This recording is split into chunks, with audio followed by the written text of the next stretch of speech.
আমি যখন মানে আর কি সবকিছু একটু একটু বুঝি, আমার আব্বা মা অনেক গরিব ছিল।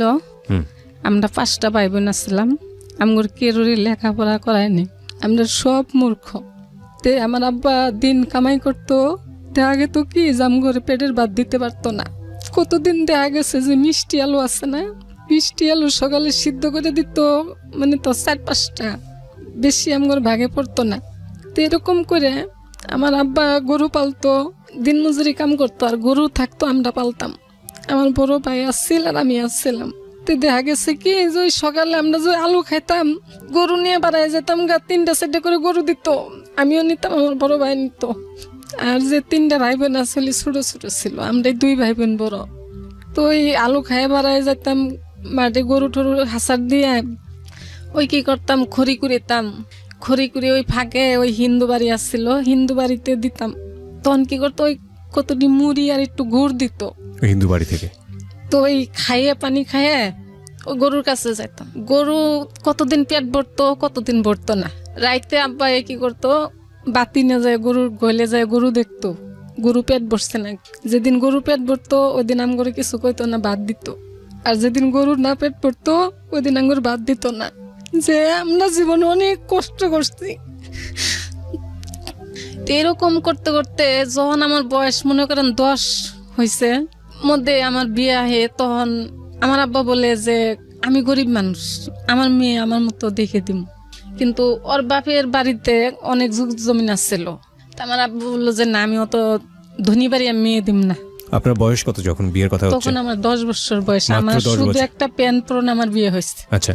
আমার নানি শাশুড়ি আমাদের দেখে আমার অনেক পছন্দ করছে, পরে আমার বিয়ে হয়, আমার কাবিন করে রাখে। তখন ওনার বাপের বয়স 25-এর উপরে মনে হয় হবো। আচ্ছা। পরে কাবিন করে রাখলে 1 বছর আমার বাড়িতে আমি থাকি।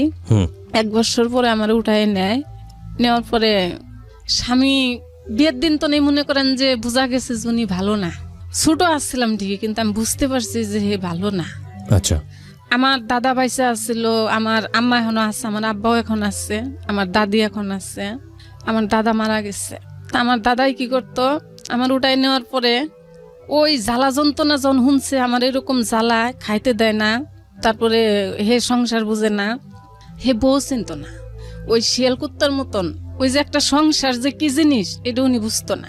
এরকম করে আমার দাদাই আমারে নিয়ে নিয়ে আটকে দিত বাড়ি, যে না আমার নাতি না তোমার কাছে দিম না।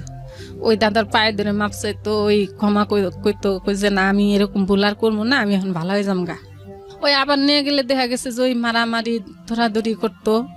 ওই খাওয়ানোর মানে খাওয়ার কষ্টটাই আমার বেশি আছে। ওই যদি 1 সপ্তাহ ওই বাড়িতে থাকছি, 15 দিন এসে আমার বাপের বাড়িতে থাকছি। এরকম করে করে আমার 3টে মেয়ে হয়েছে। আমার 3টে মেয়ে হওয়ার পরে আমার শাশুড়ি আমার 2 চোখকেও দেখতে পারতো না। আচ্ছা। মানে আমার ভাসুরের 3টে ছেলে হয়েছে, আমার 3টে মেয়ে হয়েছে। তো এরকম করতে করতে আমার এমন অত্যাচার করতো যে খেতা সিলাই কন, হাঁস মুরগি পালা কন, ছাগল পালা কন, এই যে মানুষে মরিচের টাল দাম গো দেশে 10 টাকা বস্তা মরিচ তোলা কন, মানুষের কাজ করা কন, আমি সব করছি আমার জীবনে। কিন্তু আমার সংসারে আমি সুখ আনতে পারিনি। এরকম করে আমার এই ছেলেটা পেটে আসলো। আসার পরে গেল গা কোন জানি 7-8 মাস, ওনার খবর নাই। পরে 9 মাসের সময়, 8.5 মাসের সময় এই ছেলেটা হইলো। হওয়ার পরে মানে আমার ভয় ছিল যে আমার 3টে মেয়ে হয়েছে, এবারও মেয়েই হবো। পরে আমার নানি শাশুড়ি আমার অনেক বুঝাইত, জাসমা তোর যদি মেয়ে হয় তুই আমারই দিয়ে দিবি, আর যদি ছেলে হয় তাহলে তোর থাকবো। তো আমার এই ছেলেটা যেদিন হয়েছে, হইলে আরে 2 মাস পরে ওর বাবা এসে, ও হয়েছে 1 নভেম্বর মাসে 1 রোজার দিন। এইটা আমার অভাব, এত কষ্ট। আমার ওই বড় মেয়েটা তখন ক্লাস 2-তে পড়ে। মানে একটাই ইচ্ছা ছিল যে আমি মূর্খ, আমার যে কষ্ট, আমার পোলাপান যেন এরকম মূর্খ না হয়, আমি এইভাবে চলব। আমার ওই মেয়েটা ক্লাস 2-এ পড়ে। ওই মেয়ে কি করতো, স্কুল তো নাইসে ওই পেঁপে গাছ গাছছি, পেঁপে ধরছে, ওই পেঁপে বাজারে বিক্রি করছে। ওই কেরাসিন তেল, লবণ যা যা লাগে আমার আইনে এনে দিত, ওই মেয়েটা সবকিছু করে দিত। তারপর ওর স্কুল তো নিয়ে কিছু চাউল দিত। এলিদা আমরা কোনো রকম করে চলতাম। চলতে চলতে জমা জমিন এমন অবস্থা হইল যে ওর বাপ চাচা যেটা সবাই মিলে জুত জমিন সব বেচছে ঠেচছে, দাদা বাইসে বাপ বাইসে থাকতেই ছেলেরা জমিন বেচে লাইলো বাপের মানে অজ্ঞান অবস্থা করে লাইলার। আমি পরে বললাম যে সবারই তো যাই কিছু হোক আসছে, কিন্তু আমার তো স্বামী ভালো না, আমার তো কিছু নাই, কিন্তু আমার যে 3টে পোলাপান আছে আমি এই পোলাপান নিয়ে কই যাব, আমার আব্বা মারও কিছু নেই। তখনকে গ্রামের মাতাব্বর করে যায় কইলাম, কর পরে আমার মানে বাড়ির জন্য 33 শতাংশ জমিন ওর দাদার কাছ তো নে ওর আব্বার নামে নেখে নিয়ে দিল। পরে ওই 33 শতাংশ জমিন নেখে দিল, দেওয়ার পরে তখন আর বুঝিনি যে হের নামে থাকলে কি হবো আর আমার নামে থাকলে কি হবো। স্বামীর নামে থাকলে তো আমারই থাকলো, আর আমার হের মানেই তো আমার পোলাপান পাবো, সবাই তো থাকবো। হের নামে দেওয়ার পরে আমার নানা শ্বশুরে বললো কি, আসমা তুমি একটা জিনিস ভুল করলা, কি যে তোর যে স্বামী তুই এই জমিন হের নামে সবকিছু করে দিলি, তুই তোর নামে 2জনের নামে নিতি। তা আমি বললাম যে হের বাবার জমিন আমার নামে নিলে কিরকম দেখা যাবে, তো থাক, হের নাম আর আমার নাম পার্থক্য নাই কে। তো করার পর আমার নানা শ্বশুর জিনিসটা আসলে অনেক চিন্তিত হইলো আমার কথাটি শুনে। আচ্ছা, হওয়ার পরে জমিন রেজিস্ট্রি হওয়ার পরে দেখা যায় যে উনি আরো মানে যে টুক খারাপ ছিল তার জন্য 3 গুণ খারাপ হইতেছে, বাড়তেই আসছে। আচ্ছা, আমার যে অত্যাচার করতো তার জন্য আরো ডাবল অত্যাচার করে। একদিন আমি বললাম যে দেখ, আমার তো এখন 3টে মেয়ে আল্লাহ দিচ্ছে, এগুলো খাওয়ার লাগবো, পিন্ধান লাগবো, মানুষ করা লাগবো। তুমি কি চাও যে আমরা যেরকম এরকম আমগুলো ফুলাপান হোক? মানুষের ঢাকা থাকে, টাকা কামাই করে, আমি আর তুমি ঢাকা যাইগা। কয় ঢাকা যাওয়া লাগবো না, তুই এনতি পরে মরবি, তাও ঢাকা যাবি না। আচ্ছা, কয়ে থিয়া উনি গেল গা। যাওয়ার পরে মনে করেন যে 2 মাস পার হয়ে গেছে, এর মধ্যে আর উনির খোঁজ খবর নাই নাকি। তো আমার এই ছেলেটা হইল নভেম্বরের 1 তারিখে প্রথম রোজার দিন। জি, যে ছেলেটা আপনার পাশে বসে আছে, তোমার বয়স যেন কত বলছিলে? 17 বছর বয়স। এই 17 বছর বয়সের আগের গল্প এটা। আচ্ছা, বলেন। পরে আমার ছেলেটা হইলো, হওয়ার পরে ভোরবেলা হয়েছে, হওয়ার পরে আমার বাড়িতে যে খবর দিব এমন কেউ নেই। পরে অন্য বাড়ির তো একটা লোক পাঠায় আমার আম্মুরে খবর দেওয়াইছি। পরে আমার আম্মু আইসে, আইসা পরে যাই কিছু যা করন নাকি করছে। এই ছেলে যখন বয়স 1 মাসের তনে বা 1.5 মাস, তখন আমার ওই 2 নম্বর মেয়েটা মারা গেল। মানে জ্বর হয়েছিল, আমার আর কোনো সাধ্য আসছিল না যে আমি ওরা চিকিৎসা করবো। ওগুলো আমি ভাতই দিতে পারিনি, চিকিৎসাও করতে পারিনি। পরে মারা গেল। যাওয়ার পরে ওর চাচা জেঠারা কিবা করে জানি ও কোথায় আছে, পরে খবর দিছে। পরে ওর বাবা আইসে, আল্লাহারে মাটি ঠাটি হইলো। ওর পরে আসলো, আসার পরে কইলাম যে আমি ঢাকা যামগা। কয় তুমি কইলে হবো, আমি তোমার ঢাকা নিব না। আমি কই তোমার কিছু করা লাগবে না, খালি আমার তুমি ঢাকা নিয়ে থিও। পরে ওর আব্বার হাতে নিয়ে আমি ঢাকা আসছি। পোলাপান 3টাই নিয়ে এসছি। নিয়ে এসে ওই একদিন রিক্সা নিয়ে বাড়ায়। আপনি এসে কোথায় উঠলেন, থাকলেন কোথায়? করাইল বস্তিতে উঠলাম। ওরা বুঝলে একদিন রিক্সা চালায়, আর 1 সপ্তাহ রিক্সা চালায় না, ওই সারাদিন তাস খেলে। তা আমি কি করলাম, ওই পাশের বাড়ির মহিলারা মাটি কাটতে যায়, তখন আমি খুবই সুন্দর ছিলাম, আমার স্বাস্থ্য অনেক ভালো ছিল।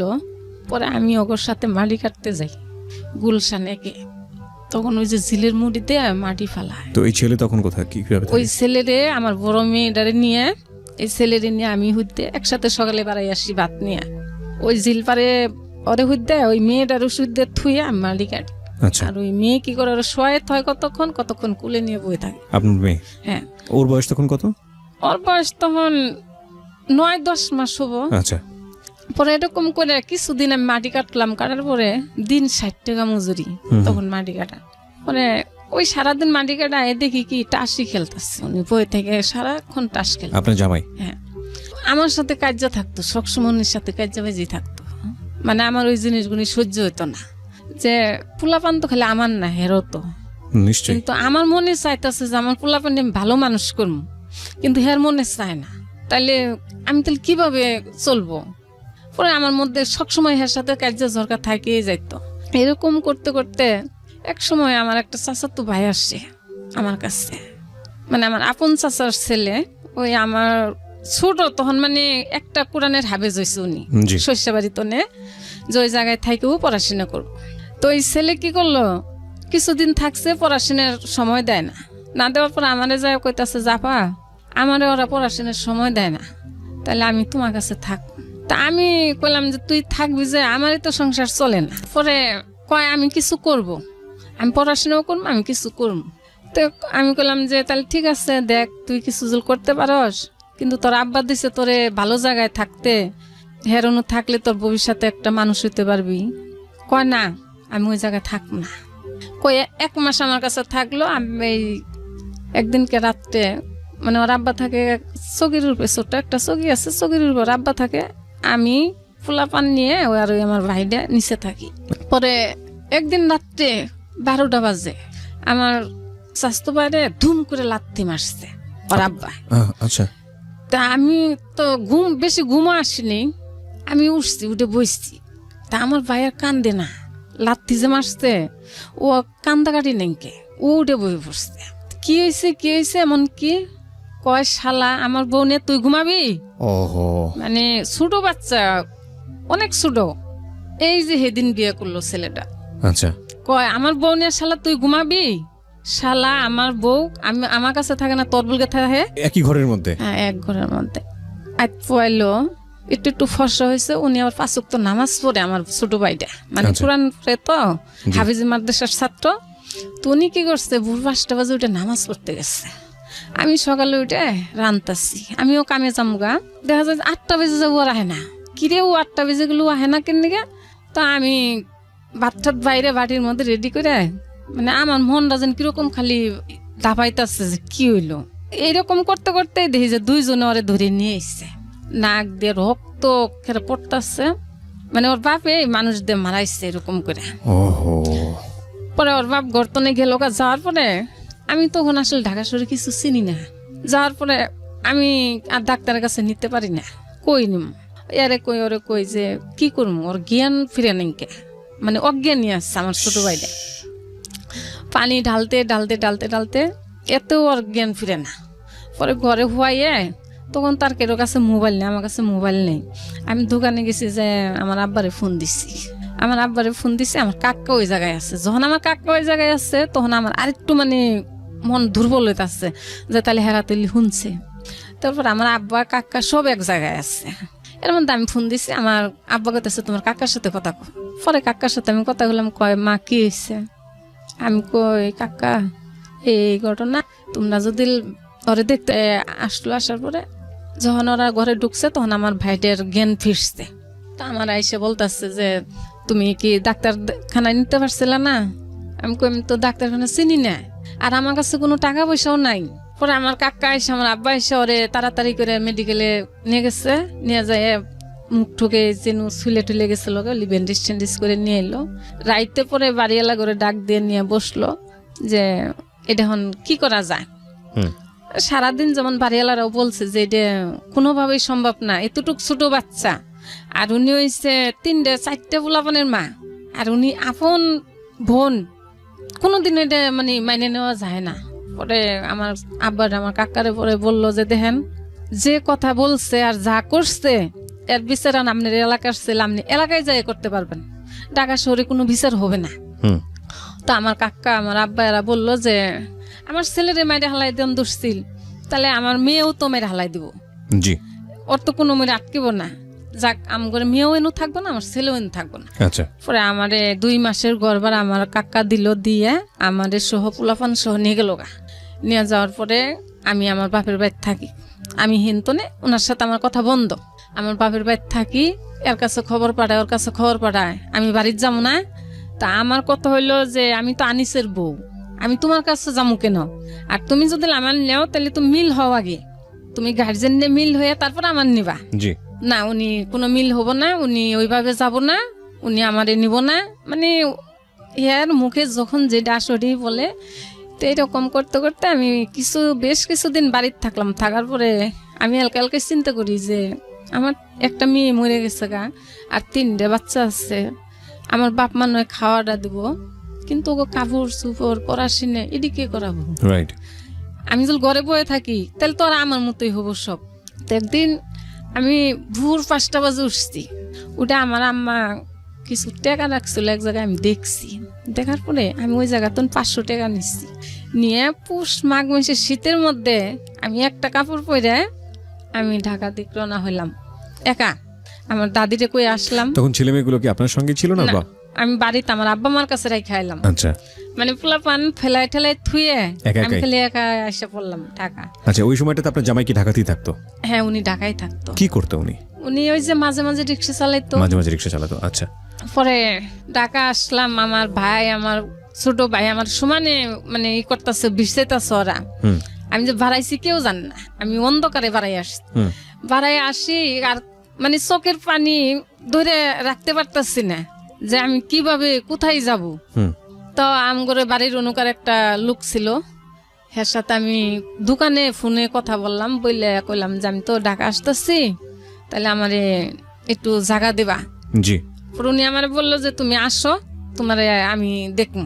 পরে আসলাম, আইসা আমি টিভি গেট, ওই যে মসজিদ পাড়া, মহাখালী মসজিদ পাড়া অন্য একটা বস্তি আছে 7 তলার, ওই জি। বস্তিতে উঠলাম।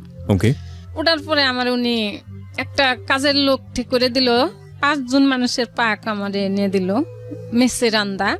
তো আমি ওই সকালে আইনে আমার দিয়ে যাইতো, আবার দুপুরে নিয়ে যাইতো, আবার বিকেলে দিয়ে যাইতো, আবার নিয়ে যাইতো। জি। এরকম করে ওই বেটি আমারে উপকার করতো। আচ্ছা, তো এরকম করে কাম করলাম 1 মাস। করার পরে দেখা গেল পরের মাসে আমার 20-25 জন লোক হইলো আমার। বাহ। তো আমি কাজ করি, কাজ করতে করতে একদিন আমার হঠাৎ করে রাস্তার মধ্যে 4-5 জন পোলাপান নিয়ে আমার আটকাইল। আপনার জামাই? হ্যাঁ, আটকাইছে। মানে উনি রিক্সা চালাইতে, আমি দোকানে গেছিলাম, আমারে দেখছে, তা আমার আটকাইছে। আটকানোর পরে যখন আমার বেশি চাপ সৃষ্টি করছে, আমি তখন বলছি যে আমি চিনি না, আমাদের চিনতে গেলে আমার বাড়িতে যাও, আমার বাবা মা যেদিন আমার বলবো আমি ওই দিন যাম, এর আগে আমি যাব না। উনি আমার বলতেছে যে তুই আমার বউ, আমি তোরে এখন ইচ্ছা করলে আমি ওটাই নিয়ে যাম গা, যে তুই যদি আমার পারস্তে নিয়ে যা, আমি যাব না। তো যখন আমার শেষ রিক্সা উড়ান ধরছে, তখন ওই যে আমি যেই মেসটাতে কাজ করতাম, ওই মেসের মানে ওই যে পাবলিক হলের মেস আছে মহাখালী, ওই মেসে আমি কাজ করতাম। ওরা মানে দেখছিল, আমি দোকানে গেছি যে আইতাছি, যে ওরা দেখছে, একজনে দেখে যখন আমার আটকাইছে, তখন উনি যায় আবার হ্যাঁ করে বলছে, চাকরে আমি কাজ করি, তাগর বলছে যে এই ঘটনা। পরে ওরা বাড়াই গেছে, যাওয়ার পরে কি হয়েছে এই হয়েছে।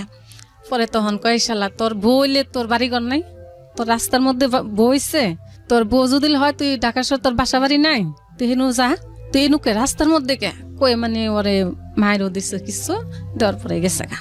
যাওয়ার পরে আমি কাজ করি, করতে করতে 2-4 দিন পর পরে আমার সাথে বিরক্ত করে, করতে করতে একদিন পোলাপানের আমি বললাম যে 7 তলার পোলাপানের বললাম যে আমি এরকম 3টা পোলাপান নিয়ে আমি কাজ করে পোলাপান চালাইতেছি, কিন্তু আমার এই লোকটা আমার অনেক অত্যাচার করে, আমি কাজ করতে পারতেছি না। পরে কইলো যে কোন লোক আমার দেখাই দিন। তা আমি দেখাইছিলাম। পরে সেদিন তো না আমার পিছিয়ে তো উনি মানে একটু একটু কাটে পড়তেছে, তো কাটে পড়তেছে। তো আমার ইচ্ছা ছিল যে আমি জীবনে নিজের পায়ে একটু দাঁড়ামু, উনিও কামাই করব, আমার যেহেতু বাড়ি ঘর আছে, 3টা পোলাপান আছে, সুন্দর মতন একটা সংসার করে খামু। গেল, যার পরে আমার পিস্তন আস্তে আস্তে কাটা পড়লো। পড়ার পরে কিছুদিন পরে আমি শুনতেছি যে উনি বিয়ে করছে। আমি কারোরই কিছুই বলিনি, মানে আমার মনে ওই দিন তো আরো ঘিনে হয়ে গেছে গা। বিয়ে আসলো, আমার আব্বা বলল তোমার তো 3টা বাচ্চা কাচ্চা, তুমি তো নিজে চলতে পারবা না, তাহলে এখন যদি একজনে তোমার মেয়েটার পছন্দ করে নেয়, এটাই ভালো, নাকি যখন শরীরে একটা দাগ পড়বো তখন তুমি বিয়ে দিতে পারবা? তা আমি বললাম যে বিয়ের বয়স তো হয় নাই, কেবল 11-12 বছর বয়স, বিয়ের বয়স তো হয়নি। তো আপনারা ভালো করে আগে দেখেন ছেলে কি করে দেখেন। তো ছেলে দেখতে খুব সুন্দর। আপনার মেয়ের যে বয়স বিয়ে দিচ্ছেন, মেয়ের তখন বয়স কত? তখন 11। এত অল্প বয়সে বিয়ে দিচ্ছেন? হ্যাঁ, ওনাদেরকে পড়াশোনা করাননি? ওই যে ক্লাস 7 পর্যন্ত পড়াশোনা। আচ্ছা। পরে আমি যখন আব্বা মার সাথে না পারতাছি, যে আব্বা মা তো এত কষ্ট করে এগোরে দেখছে, আব্বা মারে কিভাবে কষ্ট দিব যে না। মানে ওই সময় পর্যন্ত উনি আপনার বাবা মায়ের কাছেই বড় হয়েছে? হ্যাঁ। আচ্ছা। তো যাক, আমার বড় মেয়ের বিয়ে ঠিক হয়ে গেল।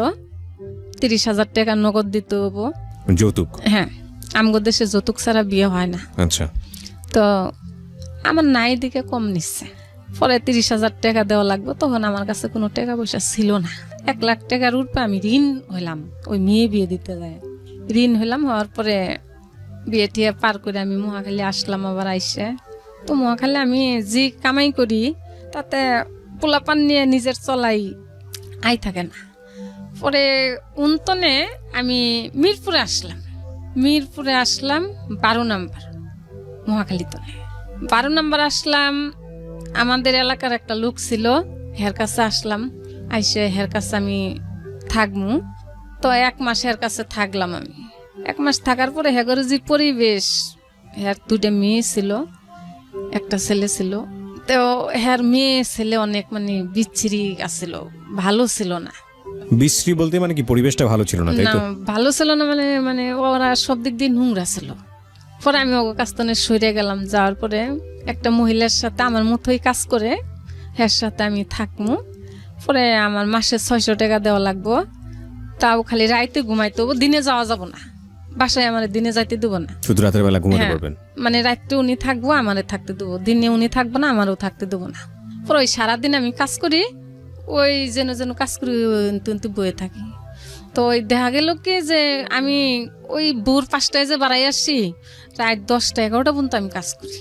আচ্ছা, তখন আমার শরীরটা এত মানে, যেমন মনটা আমার শক্ত ছিল, তখন আমার শরীরটা অনেক ভালো ছিল। আপনার এই ছেলের বয়স কত তখন? তখন আমার ছেলের বয়স 6-7 বছর। হ্যাঁ। আচ্ছা রাশেদ, অনুষ্ঠান শুরুর সময় তোমাকে আমি জিজ্ঞেস করছিলাম যে তুমি এগুলো জানো কিনা। তোমার মা যে কথাগুলো বলছে এগুলো কি তুমি জানো? এখন যেগুলো যতটুকু এখানে বলেছে না, কোনোদিন আমি শুনছিলাম নানা নানির কাছে, কিন্তু এতটা শুনিনি। এতটা শোনো নাই? শুধু শুনছিলাম যে আমার আব্বু আমার মাকে অনেক মারধর করছে, এই পর্যন্ত। এই জন্যই তুমি, বাট এই 6-7 বছরে তোমার মা যে একটা মানুষের বাসায় শুধু রাতের বেলা থাকার জন্য 600 টাকা দিত এবং এই যে সারাদিন যে এই পরিশ্রমগুলো করতো, এগুলো তো তুমি কখনো জানো না, মানে আজকেই প্রথম জানছো এই অনুষ্ঠানে? জি না, আম্মু কাজ করছে সেটা জানি, বাট এইরকম বিস্তারিত জানা হয়নি। জি না। এটা আজকে রাশেদ এবং তার মা, আপনার নাম তো আসমা। হ্যাঁ, নামাজ। রাশেদ এবং তার মা আসমা বেগমের যেই গল্পটা এখানে তুলে নিয়ে আসছি আমরা, সেখানে একটা ইন্টারেস্টিং ফাইন্ডিং শেষ পর্যন্ত বের হবে। হতে পারে একটা খুব সহজ সরল সাধারণ গ্রামীণ জীবনের একটা খেটে খাওয়া যুদ্ধজয়ী, মানে জীবন যুদ্ধজয়ী একটা মানুষের, একটা মেয়ের, একটা মহিলার গল্প। কিন্তু আমি এই গল্পটাকে দেখানোর চেষ্টা করছি যে মা এবং ছেলের সম্পর্ক। একটা ছেলে, তার মা, যে মা সংসার চলে গেল, হাজব্যান্ড চলে গেল, কিন্তু 3-4টা বাচ্চা তাদেরকে ছাড়লো না এবং এদেরকে মানুষ করার জন্যে ঢাকা শহরে কি অমানবিক জীবনযাপন করছে। এবং ইন্টারেস্টিং বিষয় শেষের দিকে এসে আপনারা পাবেন, এই ছেলেটা এখন 17 বছর বয়সে পড়াশোনা করছে কলেজে, এবং ওর মা যে কি করেছে ওদের জন্য সেটা সে জানে না।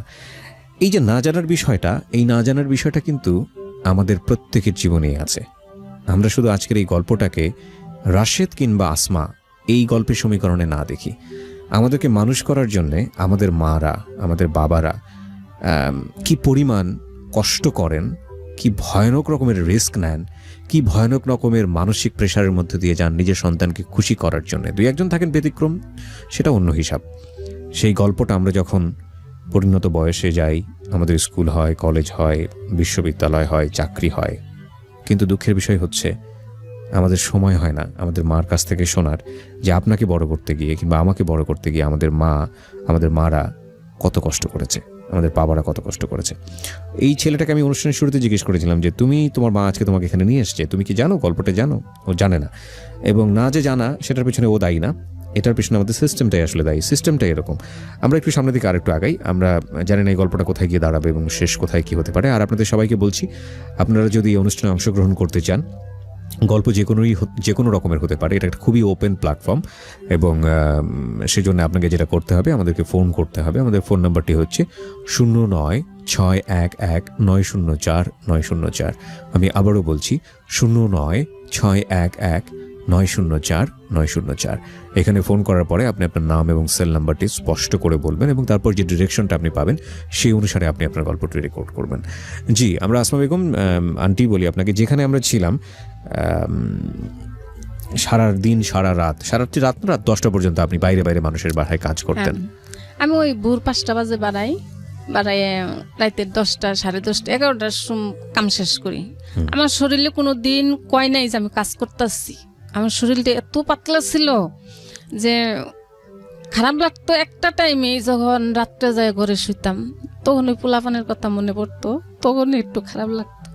যখন মানুষ সম্বন্ধে কাজ করতাম, তখন আমার মন টেকার দান্দায় থাকতাম যে আমি মাস শেষে এত টাকা পাবো। তো ওইভাবে কাজ করতে করতে মনে করেন পোলাপানের আমি কোনোদিন আমি সরকারি স্কুলে পড়াইনি। ওইটা তো আপনার মাথায় একটা ঋণের বোঝাও ছিল, লাখখানিক টাকা হ্যাঁ, আমি দিয়ে ঋণ দিয়েছে। দিচ্ছি, মানে এই মিরপুর আইসে আমি ঋণও দিচ্ছি। মিরপুর আইসে আমি ভালো টাকা কামাইছি, আমি অনেক কষ্টও এই করছি। কাজ করে করে হ্যাঁ, আমি কয়টা মানে বাসায় কাজ করতেন ওই সময়টাতে? আমি কয় বাসায় কাজ করছি তাও তো আগের গুণে আমার খেয়াল নেই, তাও মনে করেন যে 6-7 জায়গায় আমি কাজ করতাম। একটানা সারাদিন? হ্যাঁ, যে কাজ যে করতাম আমার যদি কেউ পয়সা কমও দিত আমি কোনোদিন তার সাথে কিছু বলতাম না। আমার এই মিরপুরে 12 নম্বরে একটা লোক মুন্না নাম, আমি তার বাসায় কাজ করতাম। সে বিয়ে করছিল না, এর বয়স 50 হবো এরকম। তো আমি যখন 12 নম্বর আসি অতিফাস, তখন ওনার সাথে আমার মানে পরিচয় হয়, ওনার বাসায় আমার কাজে নেয়। তখন উনি বিয়ে করে নাই, 2টা ছেলে থাকে, উনি একজন আরেকটা ছেলে থাকে। আমার তখন 1000 টাকা দিত, আমি ঘরের পুরা কাম করে দিতাম, বিছনা গুছান, কাপড় ধোয়া, রান্দা, মানে হের ঘরে সব কিছু জিনিসপাতি আসলো, ফ্রিজ তনে শুরু করে মানে ফ্যামিলি বাসায় যা থাকে হের বাসায় তাই ছিল। একটা ফ্ল্যাট নিয়ে আসছিল, সব কাম করে দিতাম। আর মেহমান আইতো, উনি ব্যবসা করতো। দেখা গেছে যে রাইতে আমি রান্না বাড়ি করে থেকে গেছি গে, আবার মেহমান আইসে আমার আবার ফোন দিত, দৌড়াই আমি আইতাম। তো উনি আমারে বেশ কিছু হেল্প করতো, মানে যদি শুনছে যে আমি অসুস্থ বা 500-1000 টাকা লাগবো, সঙ্গে সঙ্গে বাই করে দিত। উনি আমার কোনোদিন খারাপ কইতো না, বা খারাপ ওনার মুখে আমি কোনোদিন শুনিনি খারাপ ভাষা। আছে না কত লোক যে মানুষের সাথে ব্যবহার খারাপ করে, কিন্তু আমি উনি কোনোদিন দেখিনি যে উনি মুখ দিয়ে খারাপ একটা কথা বলে বা কিছু। এইভাবে আমি মাসে দেখা গেছে যে 12-14 হাজার টাকা আমি কামাই করতাম। আচ্ছা, মানে আগে করতে পারতাম না। এরকম করে দেখা গেছে যে পোলাপানের মাসে আমি 4000 টাকা 3000 টাকা খরচ দিচ্ছি, মা বাবারও কিছু দিচ্ছি। আচ্ছা। আমার মনের মধ্যে একটা কষ্ট হয়েছিল যে আমার মা বাবা অনেক কষ্ট করছে, এখন আমরা বড় হয়েছি, এখন আমরা আর একটু মা বাবার একটু দেখ, আমার পোলাপানের রোদ দিমু, আমার বাপ মায়ের রোদ দিমু। তো দেখা গেছে 11 জুল আমি 300 টাকা দিচ্ছি, 3000 টাকা দিচ্ছি, তা আমার আব্বা মার আমি 500 টাকা দিচ্ছি। বা আমি যদি বাড়িতে গেছি, দেখা গেছে যে আমি যদি বাড়িতে যাই 5-7 হাজার টাকা বাজার করে দিতাম। এখনো আমার যে আরো ভাই বোন আছে হেরা দেয় না, কিন্তু আমি যদি এখনো বাড়িতে যাই, আমি যত কষ্টই করি আমার বাপ মায়ের বুঝতে দেনে যে আমি কষ্টই আছি। আমার আব্বা মা কাছে আমি সব টাকাই দিতাম, কিন্তু একটা কথাই খালি আসছিল যে তুমি করে যা লাগে নিয়ে আর যা থাকবো তোমরা রাখো। তো আমার আব্বা মা টাকারে জমাইছিল, জমায়ে আমার আব্বা একদিন আমার বললো যে মা, তোর দুঃখ আর আমার সহ্য হয় না, কারণ তোমার সুরত্ব নেই, তুমি হয়েছ নাস্তি, তোমারে ভালো একটা কাপড় দিতে পারিনি, তোমার কোনোদিন ভালো বিজনেস শুতে দিবার পাইনি, ভালো খাওয়ান দিতে পারিনি, তো তোমার আমি কি কমু আর, তুমি যে মরবা আমি তোমার একটু জমিন দিম, তুমি জেনতি থাকো, তুমি যে মরবা ওই জমিনে এসে মরবা, তুমি অন্য কোথাও যাই মরতে পারবা না।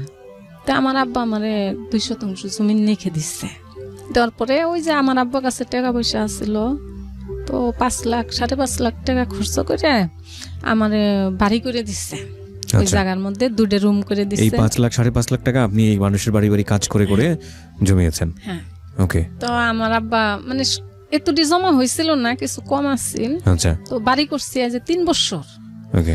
আব্বার আমি বললাম যে তুমি টিন দিয়ে ঘর দিলে, আমার তো কেউ নাই, ভাঙ্গে চুরে গেলে কেরা করে দেবো, তো তুমি ই করো, ইট কিনে ইট দিয়ে তুমি আমার ই করে দাও, 4 পাশে ইট দিয়ে ওর পে টিন দিয়ে দাও।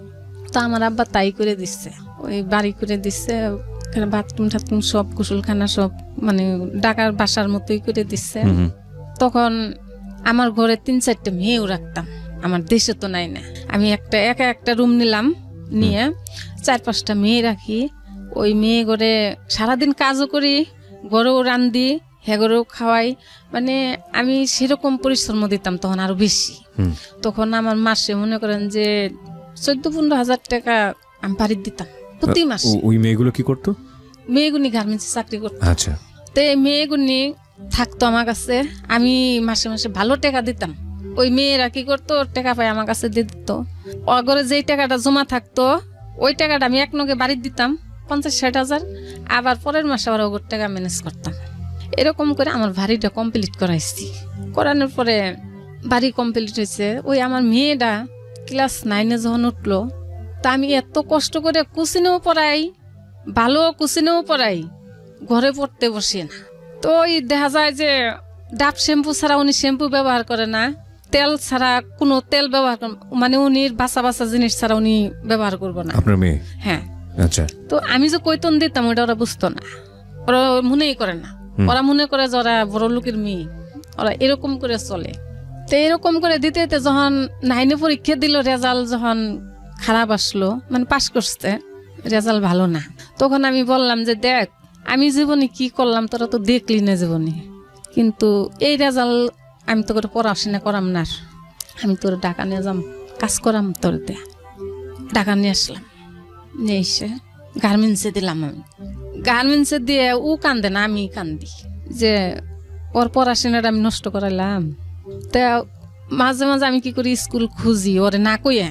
আমার কথা হইলো যে ওর কষ্টও করাম, লেখাপড়াও করাম, দেখি কোনটা ও এগিয়ে যায়। তো কিছুদিন চাকরি করে 2-3 মাস মনে হয় আমার টাকা পয়সা দিচ্ছিল। তারপরে একটা ছেলের ফান্দে পড়ে গেল মেয়েটা। আচ্ছা, মানে আপনার বিয়ে, যে মেয়েটাকে বিয়ে দিয়েছিলেন তার পরের মেয়ে? হ্যাঁ, এই যে এসএসসি পরীক্ষা দিল, এটা একটা ছেলের ফান্দে পড়লো। পড়ার পরে শুরুর তো আমি না করছি যে না দেখো তুঙ্গরে এত দূর আমি নিয়ে এসছি, তুঙ্গরে ভালোভাবে মানুষ করার জন্য, তোমরা ভালো মানুষ লেখাপড়া করো, তুমগরে আমি দেখে বিয়ে দেব। যদি টাকা 5 লাখও তোমার দেওয়া লাগে, আমার যদি ভিক্ষাও করা লাগে, আমি তাও করব, তাও তুঙ্গর ভালো দেখে আমি বিয়ে দেব। তা আমি দেশে ছেলে খুঁজলাম যে ওই যে সেনাতে চাকরি নেয় বা পুলিশে চাকরি নেয়, যদি লগর যদি 2-4-5 লাখ টাকাও দেওয়া লাগে, আমার মেয়ে তো কামাই করতেছে, আমি কামাই করতেছি, ওর 5 লাখ টাকা দিলে তো আমার সমস্যা নেই, ওর সংসার ভালো হবো। তো ওই ছেলের ফান্দে পড়ে 7-8 মাস চাকরি করে ওই ছেলের সব টাকা খাওয়াইল। খাওয়ানোর পরে একদিন রাত্রে আমার ছোট ভাইরে ডাক দিলাম। আমার ছোট ভাই উত্তরা গাড়ি চালায়, আমার আম্মারে নিয়ে এসেছি ফোন দিয়ে, নিয়ে এলাম। নিয়ে আনার পরে আমি বললাম যে তোরা হুনে কাগে ও কি চায়, ওই ছেলের সাথে কি সম্পর্ক রাখবো না রাখবো না। আমার ভাইয়ের সামনে জব দিয়ে হালাইলো, কয় আমি হেরে বিয়ে করব, মানে একটা হিরুনসি নিশা পানি করে। তা আমার ভাইয়ে কি করলো, স্টাম আনাইলো আমারে, কয় তুমি স্টাম কিনে নিয়ে আসো। স্টাম কিনে নিয়ে এলো, ঘরের দরজা জানালা সব বন্ধ করলো, ভয় দেখাইতেছে। এরপরে ওই কথাই শিকার হয়ে গেল। পরে রাইতের 12টার সময় আমারে হুদ্দে ওরে হুদ্দে বাড়িতে পাঠাই দিল, মারে হুদ্দে। বাড়িতে গেলাম, যাইয়া সকালে যাই পৌঁছিলাম, জহরের আওজান দিছে, তখন আমি বাড়িতে না পড়লাম যে আমার আর থাকা সম্ভব না, আমি তো মানুষের কাম করে খাই। আমি আইসে সাবার পর্যন্ত আসিনি, যখন আমি নবীনগর আইসি তখন আমার বাড়ির তনে ফোন দিছে, কয় মায়া নাইকা। আমি আর উঠিয়ে নাই, শরীরে এমন অবস্থা, আমি তো মায়া নাই, এখন ঘুরে তার আমি যাইতে পারতাছি না। আমি বাসায় আসছি, আইসে সারা রাত গেছে, আমি সিকির পেটে কানছি যে পোলাপান স্বামী ছাড়া হইলাম, সবকিছুই করলাম, কিন্তু পোলাপান কন্ট্রোলে রাখতে পারলাম না। বাপ মায়ের টাকা দিলাম, পয়সা দিলাম, কিন্তু বাপ মা আমার পোলাপানটি মানুষ বানাইতে পারলো না। তো এলি দুঃখ করে আমি কান্দিছি। কান্দার পরে অনেকগুলো ডাইমেনশন আছে আজকের এই গল্পের, অনেকগুলো। এবং আমি যাব আপনার কাছে, বিরতিতে যাওয়ার আগে একটু একটা কথা বলতে চাই। ডাইমেনশনগুলো হচ্ছে এরকম যে এই ভদ্রমহিলার জায়গাটা থেকে দেখেন, উনি কোনো কমতি রাখেনি, ওনার যে সামর্থ্য ছিল সেই সামর্থ্যের চূড়ান্ত পর্যায়ে চলে গেছেন। কিন্তু সন্তানের জায়গাটা থেকে বাবা মা খুবই খুবই খুবই গুরুত্বপূর্ণ, সেটা যেই পরিবারেই সে মানুষ হোক না কেন। এবং একজনকে যদি পায়, ধরুন মা যে দায়িত্বটা পালন করেছে, বাবাও যদি সে দায়িত্বটা পালন করতো, তাহলে হয়তো এই মেয়েটির ক্ষেত্রে ঘটনাটা এরকম ঘটতো না। সেটা সন্তানের জন্য একেবারেই বেসিক নিড। কি বলবেন, এখানে ভদ্রমহিলাকে দোষ দেওয়ার কিছু নাই, মেয়েটাকে দোষ দেওয়ার কিছু নাই, কারণ মেয়ের যে বয়স বা এই ছেলেটার যে বয়স, সেই বয়স থেকে বাবা মার এই কষ্টটা বোঝাটা সম্ভব না, আসলেই সম্ভব না। আমরা কেবলমাত্র যেই বয়সে থাকি সেই বয়সটাকেই বুঝি, যে বয়সটা অতিক্রম করে এসেছি সেই বয়সটাকে বুঝি, কিন্তু এর পরের বয়সের যে অভিজ্ঞতাটা কি সেটা আমরা সেই বয়সে বুঝি না, বা প্রকৃতি আমাদেরকে সেটা বুঝতে দেয় না। সুতরাং ওই মেয়েটি যদি বুঝতো যে তার মা আসলে কতটা কষ্ট করেছে তাদেরকে মানুষ করার জন্য, তাহলে হয়তো এত বড় একটা সিদ্ধান্ত সে নিতে পারতো না। খুব কঠিন আসলে। হ্যাঁ, কি হলো? পরের দিন সারাদিন আমি আর কাজে যাইনি, না যাই ওর যেন যেন বান্ধবী আছে সব জায়গায় ঘুরছি, ঘুরতে ঘুরতে আমার বড় মেয়ে আসছিল সাবান, ওরে ফোন দিয়ে আনছি, আইনে ওরে নিয়ে খুঁজছি, খুঁজতে খুঁজতে না কোথাও পাইনি। যখন আসরের আজান দিছে তখন ওর একটা বান্ধবী আসছে, 11 নম্বর বাজারের যায় থাকে। তাই কইতাছে, কয় আন্টি আপনি একটু আমাকে বাসায় যাবেন? কই কে? কয় দরকার আছে। তা আমার মেয়ে কইতাছে, কয় মা মায়া গো বাসায় আসছে। বড় মেয়ে কি মানে তখন আপনার সঙ্গে? মানে আমি ওরে ফোন করে নিয়ে এসেছি আচ্ছা আচ্ছা, ওকে, অশান্তির জন্য। পরে যাইতে যাইতে মাগরিবের আওজান পড়ে গেলাম যাই দেখি যে আসলে আছো এই বাসায়। পরে ওই বাসার সবাই মানে বুঝেছে ওরে যে মা তো মা এত কষ্ট করে তোমার মানুষ করছে, কিন্তু মার তোমরা যে অবস্থা করো এটা তো ঠিক না। তুমি তো পড়ার মায়েরও তো এটা করতে পারলাম না, তুমি নিজের মারে যা করতেছ। তো সবাই বুঝে উঠেছে।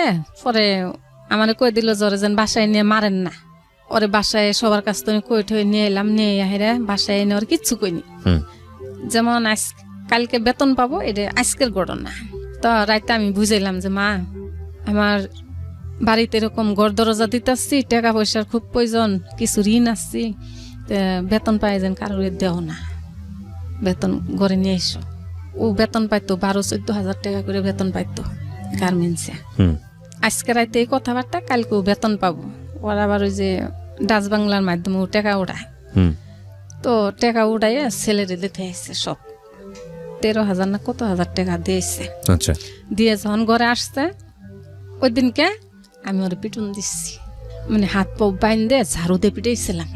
পিটানোর পরে আমার বলতেছে যে নাও যাই তোমার আমি টাকা উড়াই দিন। তা আসলে আমি খুব অবর, এখনো আমি অবর। আমার পোলাপানে যা কয় আমি তাই বিশ্বাস করি। তো আমি ও আগে আগে যায়, আমি পিছে পিছে যাই। তো যাইতে যাইতে যাইতে যাইতে দিয়ে যে ডাচ বাংলা ছাড়াইও আরো জায়গাও। তা আমি কই তুই ওই দিক যাস কে, এই যে এনতনে টাকা উঠায় মানছে, তুই অত দূর যাইতেছস কে? কই যে সামনে তো উঠাম।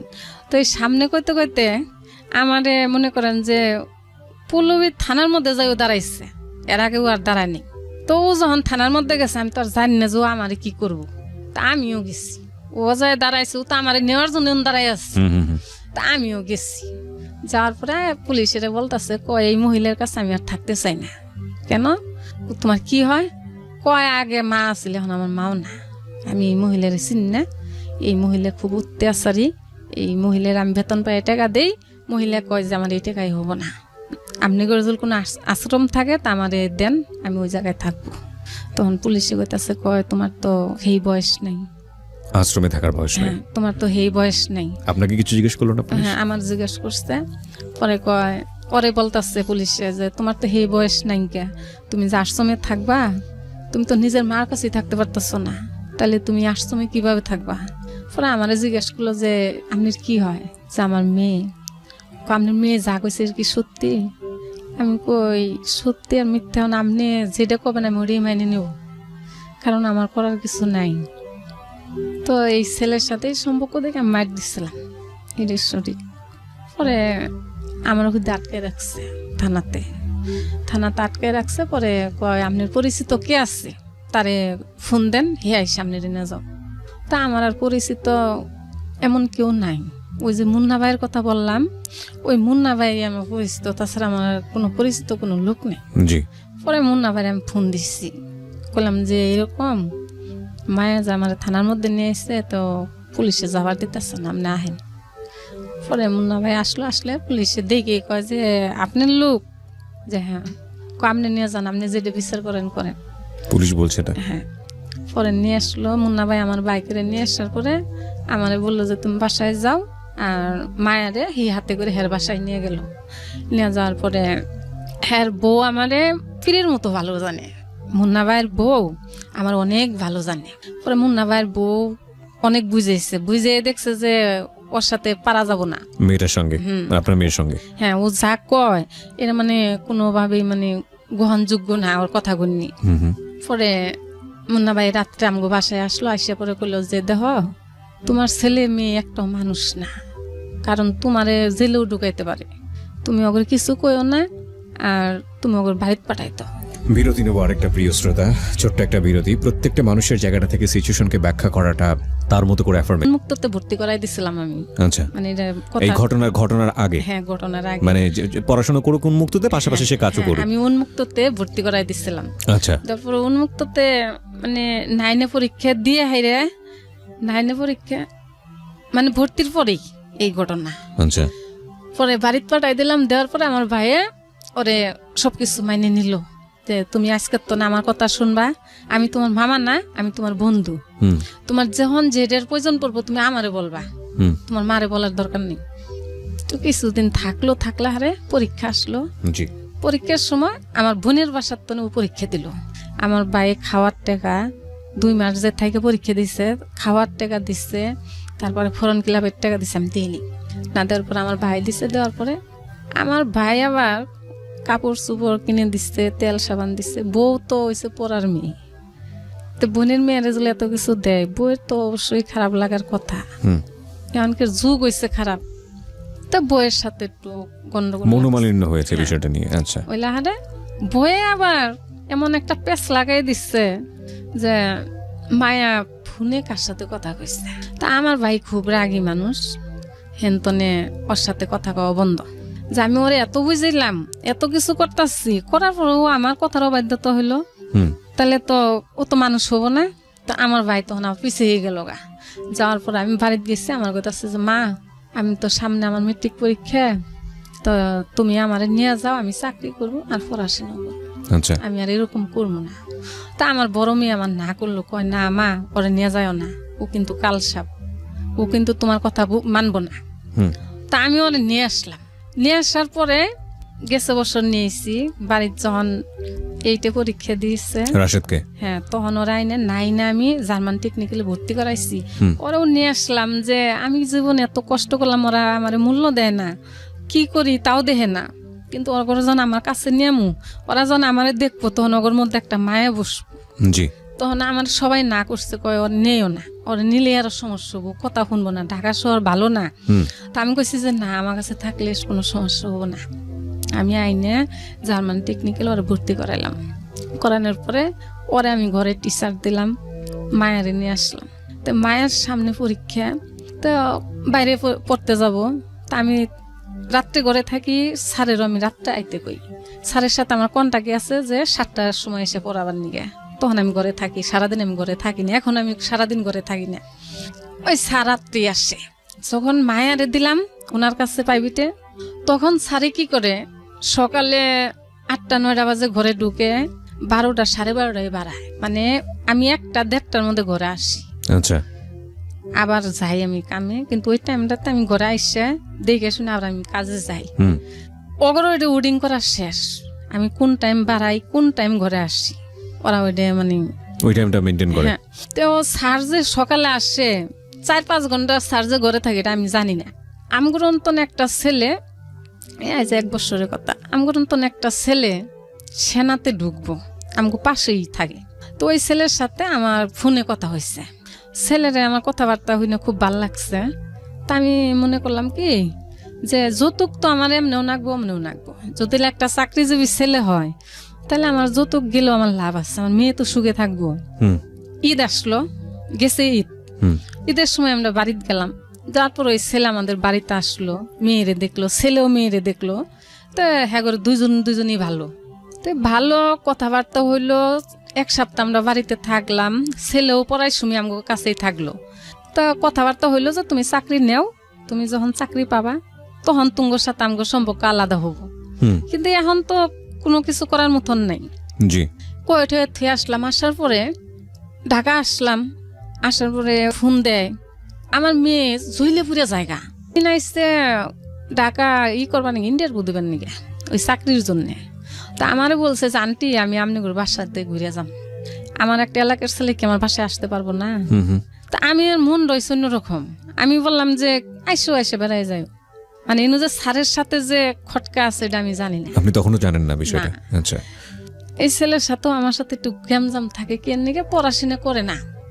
আমি প্রতি মাসে 2000 করে টাকা দিলাম স্যারেরে, ভালো একটা রেজাল্টের জন্য, যে তোর একটা ভবিষ্যৎ হবো। আমি কষ্ট করছি, তোরা তো ভালো থাকবি। আজকে যদি তুই পড়াশোনা করে আগে আবার পাস, আমার মতো তো এরকম কামলা খাটা লাগবো না। আর তুই যদি আমার মতো থাকস, তাহলে তো তোর আমার জন্য কষ্ট বেশি করা লাগবো। আমি তো যে কোনো রাস্তায় দাঁড়াই আসছি, তুই এমন রাস্তা নাও পাইতে পারস, এর জন্য খারাপও হইতে পারস। তো এলির জন্য আমার সাথে ঘ্যাম, আমি পোলাপানের সাথে কেস করি, অনেক কেস করি, খালি পড়াশোনার জন্য। পড়াশোনা করলে আমার কোনো মাথা গরম হয় না। কিন্তু যখন দেখি যে না, ওরা আমার পয়সারে কোনো দাম দিতেছে না, ওরা আমারই খালি ক্ষতি করবো, ওরা নিজে ভালো হবো না, তখন আমার মাথা গরম হয়ে যায়। আমি যে 7-8টা বাসায় কাজ করি, আমার মানুষ অনেক কথা কয়।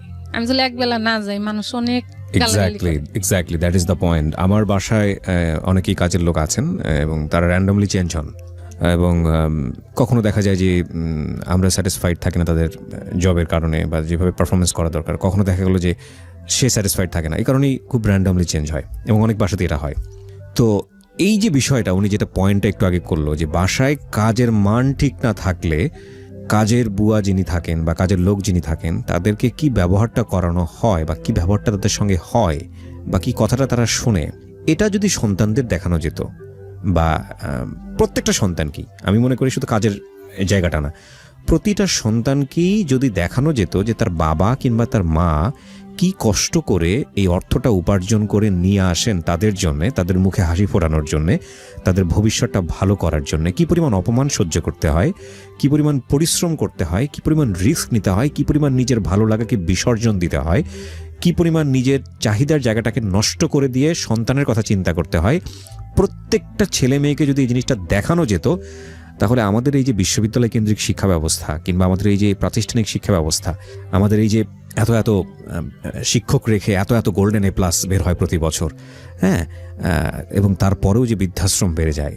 তারপরেও যে এত এত সমস্যা সমাজে বাবা মাকে আমরা দেখি না, হ্যাঁ, আমার মনে হয় না যে এটার আর প্রয়োজন হতো। আমাদের আসল শিক্ষার জায়গাটা আসলে এটাই হওয়া উচিত যে তুমি যে পয়সায় বড় হচ্ছ, তুমি যে এটা খেয়ে তোমার ভবিষ্যৎ তৈরি করছো, তুমি তোমার জন্য যে মানুষগুলো হাড্ডিসার হচ্ছে, তোমার জন্য যে মানুষগুলো পরিশ্রম করে মান সম্মান বিসর্জন দিয়ে তোমাকে বড় করার জন্য কাজ করছে, তাদেরকে আগে ফার্স্ট দেখো, তারা কত কষ্ট করে তোমাকে বড় করছে এবং তারা কি পরিমাণ অপমান সহ্য হচ্ছে, কি পরিমাণ পরিশ্রম করে তারা তোমাদের জন্য সময় দিচ্ছে। এই শিক্ষাটা আগে প্রথমে নাও। মানে তাদেরকে যদি এই সন্তানটা রেসপেক্ট করতে পারে, অটোমেটিক্যালি সমাজের বাকি সদস্যদের প্রতি তাদের রেসপেক্ট চলে আসবে। আনফর্চুনেটলি আমাদের শিক্ষা ব্যবস্থায় কোথাও মাকে নিয়ে বড় কোনো চ্যাপ্টার নাই, কোথাও বাবাকে নিয়ে বড় কোনো চ্যাপ্টার নাই এবং কোনো বইই নাই। আমাদের এই জায়গাটাই যদি শিক্ষা না থাকে পরিবারের, যেই মানুষটা আমার জন্য সারাটা জীবন দিয়ে দিল তাকে আমি রেসপেক্ট করি না, তার পয়সার মূল্য আমি দেই না, হ্যাঁ, সে কি বলে সেটা আমি শুনি না, তাহলে এই ছেলে এই মেয়েরা বড় হয়ে সমাজের জন্য কি করবে সেটা তো আরও অনেক পরের বিষয়, তাই না? সো এই জায়গাগুলো খুব আমরা কেন জানি ওভারলুক করে গেছি, সচেতনভাবে করেছি নাকি অসচেতনভাবে করেছি, কিন্তু এই জায়গাগুলো আমাদের ফোকাস করা উচিত। জি, আপনি যেটা বলছিলেন যে আপনার ছেলের প্রতি আপনার একটা কষ্ট আছে, আমি ওর কথা শুনবো ইনফ্যাক্ট শেষের দিকে গিয়ে। মেয়েটার কি হলো তারপরে যে বাড়িতে আসলো? হ্যাঁ, হেই মেয়ে পরে আমার একদিন মেয়েদের হাতেও কেসকেসাইছি আমি দুপুরে, আমার বাড়ি এলি ডাইকে নিয়ে আমার বলতেছে, কয় আপা আপনার একটা কথা কম। আমি কই কি করবেন? কয় আপনার মেয়ে যে বিয়ে করতে চায় না, আপনার মেয়ের সমস্যা আছে। কি সমস্যা?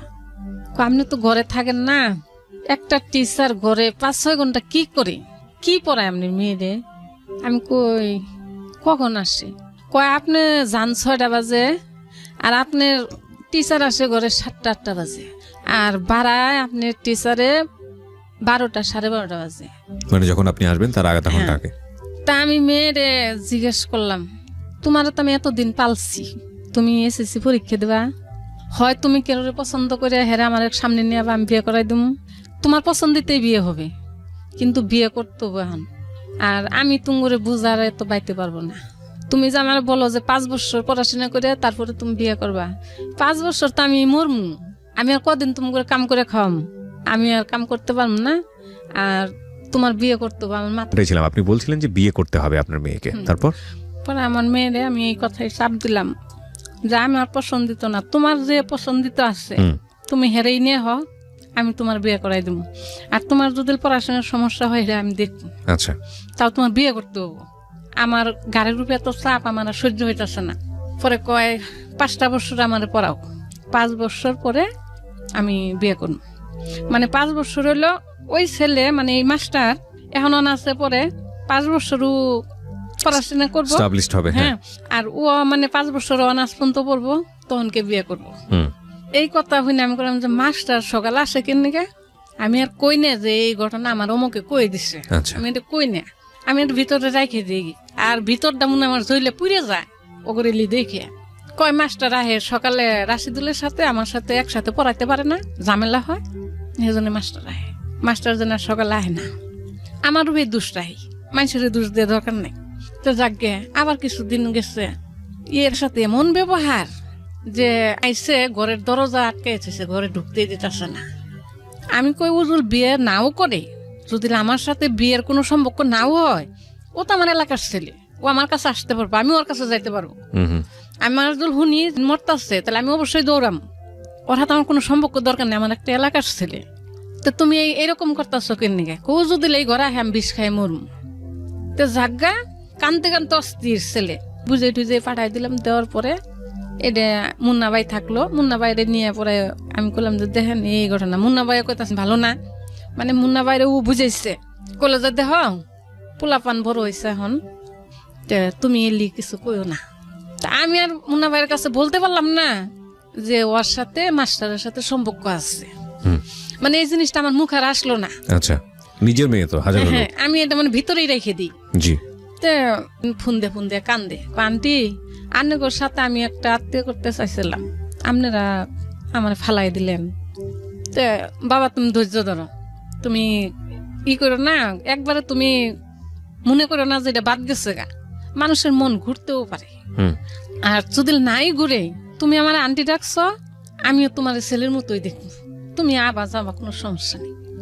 নালামিনের বুঝিয়ে দিলাম। দেওয়ার পরে এই যে আমি বারণ করলাম যে স্যার জানি সকাল আসে না, কিন্তু স্যার আল্লাহর 30 দিনই সকাল আসে।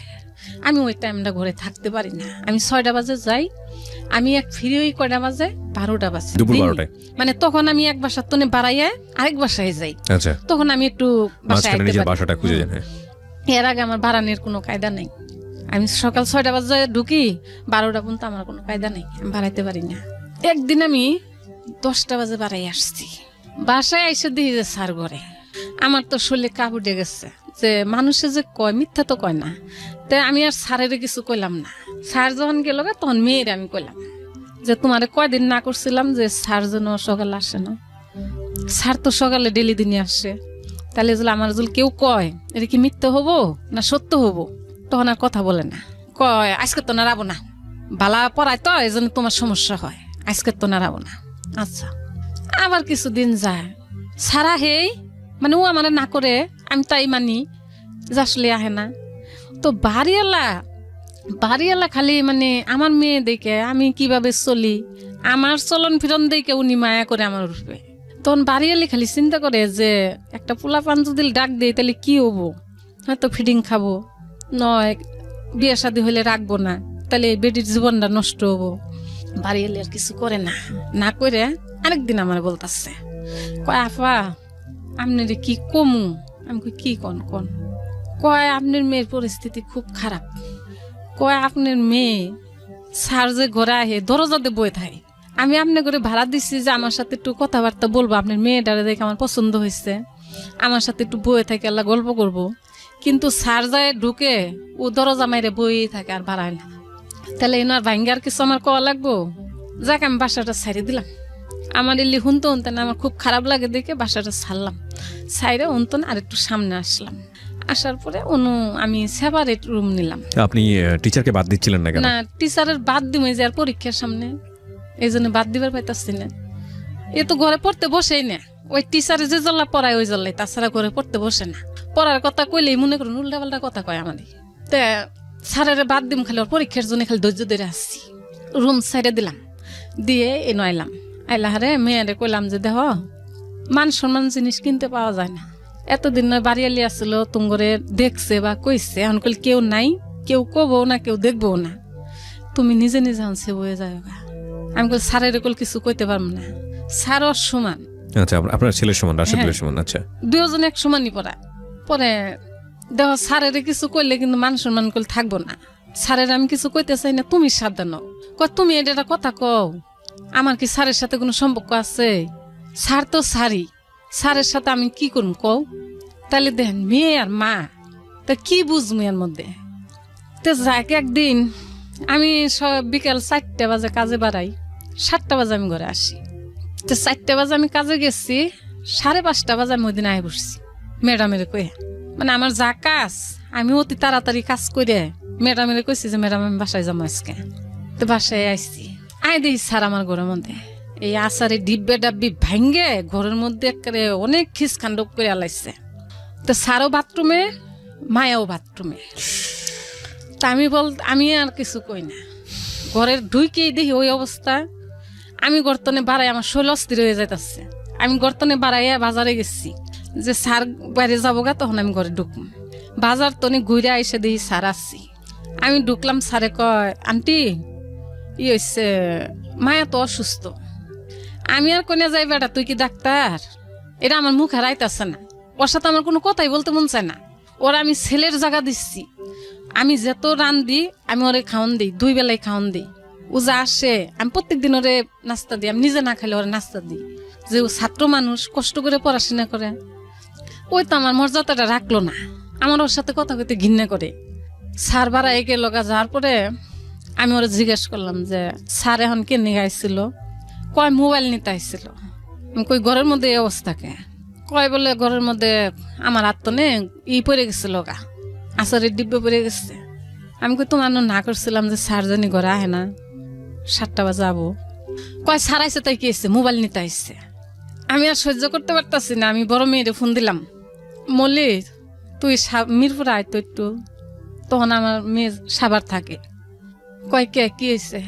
আমি কই দেখ মায়ের যে এই কাণ্ড, আমি আর সহ্য করতে পারতাছি না, তুই আয়। পরে আমার মেয়ে রাইতে আইলে এক খাটে উঠবে, ও আরেক রুমে হইছে, আমরা 3 মাউজি এক খাটে হইছি। হইলে আমি মলিরে কইতাছি যে দেখ আজকে যে দৃশ্যটা আমার চোখে পড়ছে, স্যার বাথরুমে, মায়াও বাথরুমে, কিন্তু ঘরের মধ্যে আচারের ডিব্বেটা সব ভাঙ্গে ছেড়ে হালাইছে ঘরের মধ্যে এরকম। তা আমি যে ঘরে আসলাম, আসে দেখি স্যার, কিন্তু আমি কর্তন বাড়াই গেছি গে। তারপরে ঘুরে আইসেও দেখি স্যার আসছে। স্যারে বলতেছে যে মায়া অসুস্থ। আমি তাও কিছু বলিনি। তখন আমার মেয়ে আমার গাইল পাসছে, আমার কইতাছে তুমি তো বালা না, তুমি যদি বালা হইতা তাহলে ওর ঘরের মধ্যে আটকাইতা। মানে বড় মেয়েটা? হ্যাঁ, তুমি ওর ঘরের মধ্যে আটকাইতা, তুমি ওরা জিজ্ঞেস করতা, তুমি ওর ছেড়ে দিলা কিনে গে। যে মা আমার ঘিন্নে করার সাথে কথা কইতা, আমার কথা বলতে মন চায় না। কয় তোমার মেয়ে হয়েছে খারাপ, মানুষের কয়ে লাভ নেই। তো মায়া তুমি কি করতে চাও? উনি কান্দ অস্থির। কয় বলে তোমরা এটাই কি কবার পাও আমার স্যারের সাথে কোনো সম্পর্ক আছে? আমি স্যার তো স্যার, টিচার তো টিচারই, তোমরা কি কো? তোমরা এলি কো, মানুষ আমার কব না। পরে আমার মেয়ে কলো যে মা চুপ করো। আমার মেয়ে ওই ছেলের নাম্বারে ফোন দিল, টিচারের নাম্বারে ফোন দিয়ে বলতেছে যে দেখ যে তুমি যে আজকে ঘরে আইছিলা, কেন গাইছিলা? কয় মায়া অসুস্থ আছিল। কি অসুস্থ? বিষ খাইছিল। বিরতি নেব প্রিয় শ্রোতা, ছোট্ট একটা বিরতি। আপনারা শুনছেন জীবন গল্প, ঢাকা FM 90.4-এ। Nothing to say. তো তাহলে তুমি তো গর্তনে বাড়াইতে পারতা না, তখন তুমি কি করতা? তখন ওই ছেলার কোনো কথা নাই, ফোনটা বন্ধ করে থইছে। তারপরে আমার মেয়ের অনেক বুঝাইলো, আমার বড় মেয়ে, যে দেহ মায়া জীবনটা কিন্তু অনেক কিছু, তুমি আজকে যদি পাও পিছলে এক জায়গায় পড়ে যাও, তুমি আর জীবন উঠতে পারবা না। কিন্তু তোমার যে বয়স, তুমি কিন্তু ভেজাল করে ফেলাইছো অলরেডি 2 জায়গায়, তুমি কিন্তু বাঁচবা না। তুমি আমার মার কোনো কিছু রাখলা না, তোমার জীবনটাও নষ্ট করলা। তে যা হয়েছে ইন্তনে তুমি ভালো হয়ে যাওগা। ওই বাসা আবার ছেড়ে দিলাম, স্যারের বিদায় করে দিলাম। ওর পরীক্ষা হয়ে গেল, স্যার বিদায়। স্যার 8 দিন পড়াইছিলাম, পুরা মাসের টাকা দিয়ে দিলাম, দিয়ে কইলাম যে পড়ার না কোনো। ওর পরীক্ষা হয়ে গেল, যাক স্যারে কইল যে আন্টি আমি যদি কোনো ভুল করে থাকি মাপসাপ করে দিয়েন। আমি আর কোনো এর সাথে কোনো প্রত্যুত্তর করার কিছু না। 6 নাম্বার আমি বাসা নিলাম। 6 নাম্বার বাসা নেওয়ার পরে 1 রুম নিচ্ছি, কোয়ার্টার বাসা। তো 1 তারিখে গেছি, 2 তারিখ 3 তারিখের দিন আমার স্যারে ফোন দিচ্ছে, আন্টি আপনি কই? আমি বাসায়। কয় আমার তো একটু একটা বইয়ের দরকার আসছিল। আমি কই কিসের বই? কয় রাশেদের একটা বই লাগবো আমার। আমি কই তুমি বই নিবার কহ নাবা? কয় আমি এক্ষুনি কি বই আমি কই কি বই আমি কি বই কম, আমি কিছু তো চিনি না, কোনো আসছি তাও কম না, আমি যে 6 নাম্বার আছে এটাই জানি আমি। কইতে না কইতে ও আমার ঘরে যায় হাজির অশেষ। ও সে আমার বাসাটাও চিনছে। বাসায় গেল, যাওয়ার পরে বই মায়া বাই করে দিল। তা আমি কামে জামগা জুলুম আমার, আমি বইয়ে চা খাইতাছি, আমার দনি গেছে। তা আমি চাটা খেয়ে বাড়াই গেলাম গা। আমি কই যাবই গে। তো সেদিন বইটা গল্প টল্প করে গেছে। এরকম করে দিনের মধ্যে 2 বেলা হয় 3 বেলা হয় বাসায়, আমি কইতে পারি না। তো ওই ম্যানেজার আমার একদিন বলতাছে, কয় আপনি ঘরে যে একটা ছেলে আহে এটা কে? ওকে। আমি কয়দিন আসছে? কয় প্রত্যেক দিনে আহে, দিনের মধ্যে 2-3 বার আসছে। তা আমি আর মায়ের কিছু না কইয়ে আমি মুন্না ভাইরে ডাকলাম, যে আমি আসলে কিছু আমার মাথায় ধরে না, আমি কি কমু, ভালাই কম না খারাপ কমু, আমি কিছুই কইতে পারি না। তো মুন্না ভাই আসলো, এসে এদিকে মায়ের পরীক্ষা কাছে এসে বসতে, মায়েরে জুতা কিনে দিল, সব যা যা লাগে ওর সবকিছু কিনে দিল মুন্না ভাই কিনে দেহারে কইলো যে দেখো, জীবনটা তোমার জীবনটা তুমি যেভাবে গড়াবা ওইভাবেই গড়ে উঠবো। তো আমি চাই যে তুমি পড়াশোনা করে আগেই যাও, তোমার মা যে কষ্ট করছে তুমি যাতে না করো, আমি ওই দিয়েই চাই, তাছাড়া আর কিছু চাই না। তা তোমার মা যে আমার ডাকছে, কি নিকে ডাকছে তুমি কসনি? পরে কয় আপনি আমার কাছে শুনেন। পরে আমি কইলাম যে দেখেন মুন্না ভাই, এই ছেলের জন্য আমি 3-4 ভাষা পাল্টাইলাম। তখন হয়তো আমার দোষ ছিল যে আমি মাস্টার বাদ দিইনি কেন, কিন্তু আমি তখন মাস্টার বাদ দিইনি একটা কারণেই, যে আমার ছেলের পরীক্ষা ছিল, এই জন্য আমি বাদ দিচ্ছিলাম না। কিন্তু এখন তো আমি বাদ দিয়ে দিচ্ছি, মেয়েরেও কুচিনে দিয়ে দিচ্ছি, এখন তো আমার স্যারের কোনো প্রয়োজন নাই। কিন্তু স্যার আমার এরকম করে ফোন দিল, ফোন দেওয়ার সাথে সাথেই উনি আমার ঘরে এসে বললো। তারপরেও উনি সেদিন গেল, তারপরে এখন এই যে দিনের মধ্যে 3-4 বার করে আসে, 2-3 বার করে আসে, এটা কি? পরে মুন্না ভাই কইলো যে দেখো মায়া, তুমি যদি প্রেম করো রাস্তায় করবা, কোনো ছেলে ঘরে আসবো না। আর যদি কও যে না তুমি প্রেম করবা না, আমার চয় যে তুমি বিয়ে করবা, তাই তুমি তাও করতে পারো। আর যদি কও যে না তোমার চয় যে তুমি বিয়ে করবা, তাও তুমি সেই ছেলে নিয়ে আসো, আমরা এখন তোমার বিয়ে দিয়ে দিব না। উনি মানে কোনো রাজি না, উনির কত হলো 5 বছর পরে বিয়ে করবো। আচ্ছা। ওই 5 বছর ওই ছেলে ওরে যে বিয়ে করবো এর কোনো গ্যারান্টি আছে? ছেলে যখন একটা লাইনে দাঁড়াবো, তখন আমি একটা কাজের লোক, আমার মেয়েটা যে বিয়ে করবো এর কোনো গ্যারান্টি আছে? Point, very important point. হ্যাঁ, তো যাক, এটাই মানে আমার টেনশন। 2 দিন কি করলো, ওই সন্ধ্যাও নাগে আর ও গর্তন বাড়ায় জায়গা যায়, আমার বাসার সামনে যে রাস্তার মাথায় যায়, বইয়া গল্প করে দুজনে, এই স্যারের সঙ্গে। হ্যাঁ, গল্প করে ওই পোলাপানে ধরে, মানে ঢাকা শহর বুঝান না কিরকম পোলাপান। জি। পোলাপানে ধরছে, ধরে পরে বাসায় নালিশ দিচ্ছে, মেয়েটা তো এই বাসায় থাকে, এই মেয়েটা এইভাবে প্রত্যেকদিন কথা কয় এই জায়গায়।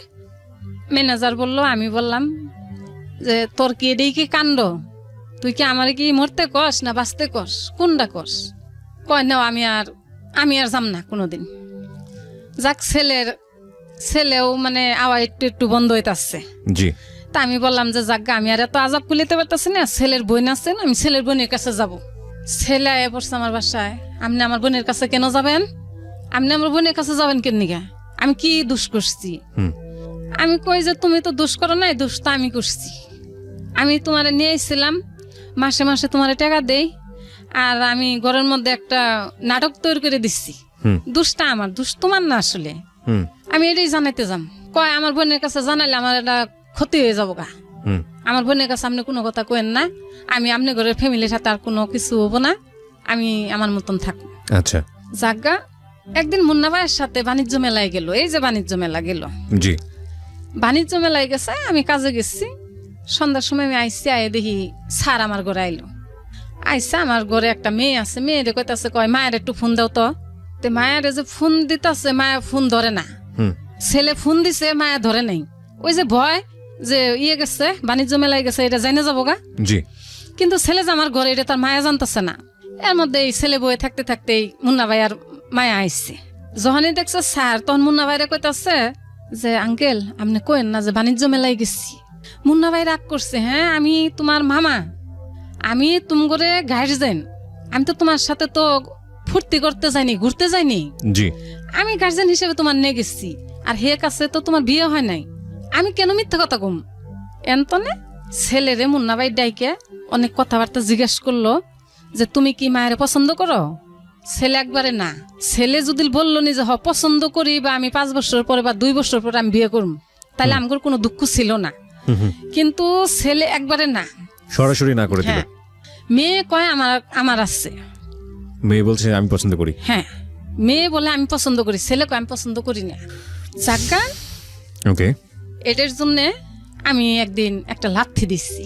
লাথি দেওয়ার পর আমারে কয় কি, কয় তুই আগে সামাল, তুই খারাপ, তুই আগে ভালো, তারপর আমার তুই আগে নিজের সামাল কর, তারপরে তুই মানুষের ক।